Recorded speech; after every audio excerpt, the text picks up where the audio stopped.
Pradeep master साहब कि हम चाहे चल रहे हो, चाहे भोजन कर रहे हो, चाहे सो रहे हो, चाहे किसी काम में व्यस्त हो, लेकिन अगर इतना आपको भय रहेगा कि एक दुनिया में ऐसी शक्ति है कि हम जो भी कर रहे हैं वो सब कुछ देख रहे हैं, अगर ये भय बना रहा तो चाहे आप आलू खोद रहे हो, चाहे गेहूं काट रहे हो, आपका भजन हो रहा।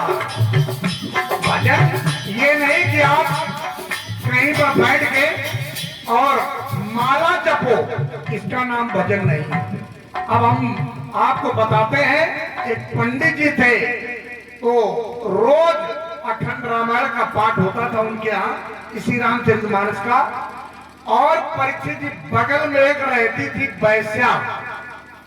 परीक्षित जी बेचारे क्या करे, खीर पून के चक्कर में पड़े, उन्हें हाँ हो से थोड़ो मतलब। अच्छा, तो बगल में रहती थी एक वैश्या। तो पंडित जी वो अखंड रामायण यानी रामचरितमानस तो पढ़ते थे, लेकिन बगल में झांक के देख लेते थे कि वैश्या के यहाँ कोई मोटरसाइकिल से आया, कोई 4 पहिए से आया, तो लिए हाथ में है वो पुस्तक, लेकिन दिमाग उस वैश्या की तरफ उनका दिन भर लगा रहता। वैश्या क्या सोचती जब उसके कानों में आवाज पड़ती कि हे प्रभु, मैं कितनी अभागी हूं, पंडित जी कितने भाग्यशाली हैं जो कम से कम दिन भर परमात्मा का नाम ले रहे हैं, और मैं ये कर्म कर रही हूं कि 1 घंटे पहले कोई आया, फिर कोई दूसरा आ रहा। तो वैश्या का मन लग गया भगवान के चरणों में, और पंडित जी का मन लग गया उस वैश्या के पास। धीरे धीरे हुआ क्या कि जब मृत्यु हुई, महाराज जी, जब मृत्यु हुई तो वैश्या को स्वर्ग मिला और पंडित जी को नरक मिला।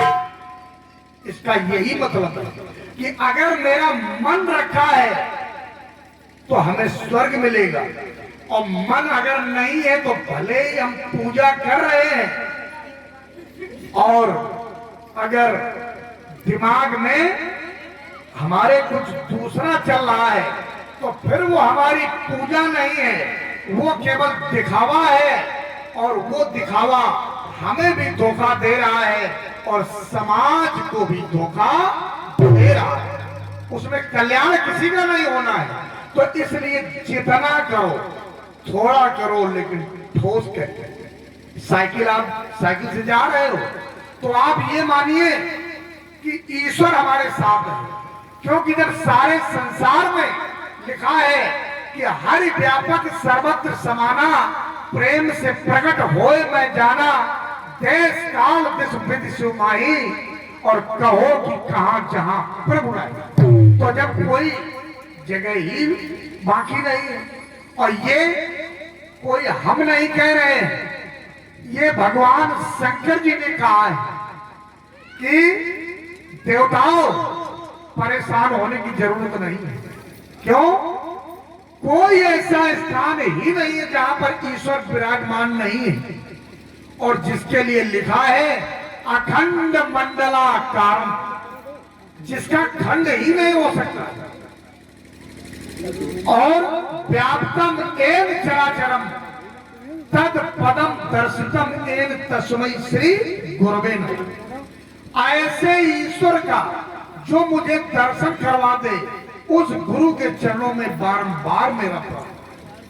भक्तों, अब दूसरी बात आती है, ईश्वर के 2 रूप हैं, एक है निर्गुण और एक है सगुण। सगुण में भ्रम हो जाता है, सगुण में भ्रम हो जाता है और निर्गुण में कोई भ्रम नहीं होता। कहा गया निर्गुण रूप सुलभ अति, सगुण न जाने कोई, अगुण सगुण नाना चरित सुनि मुनि मन परम। ऋषि मुनि तक भ्रमित हो। प्रभु राम का जब अवतार हुआ तो माता भवानी सती को भी भ्रम हो गया कि ये अवतार नहीं है, ये तो एक राजकुमार है जो अपनी खोई हुई पत्नी को ढूंढ रहे हैं कि हे खग मृग हे मजगुर श्रेणी, और तुम देखी सीता मृग ने। भ्रम हो गया। और इस कथा को जो आप सुनने जा रहे हैं इसमें भी भ्रम है। तो जो भ्रम है वो आप सुनेंगे, आपको अंदाजा लग जाएगा कि निर्गुण ईश्वर का स्वरूप सत्य है या सगुण। सगुण में भ्रम है, निर्गुण में कोई भ्रम नहीं। क्योंकि कहा गया कि निर्गुण निराकार निर्मोहा नित्य निरंजन सुख संतोहा। ये ईश्वर नित्य माने हर समय है, निरंजन माया रहित है, इस पर माया का कोई भी प्रभाव नहीं है। माया का पर्दा है लेकिन इस पर माया का कोई भी प्रभाव नहीं। आइए भक्तों, एक बार आप लोग संकीर्तन बोले।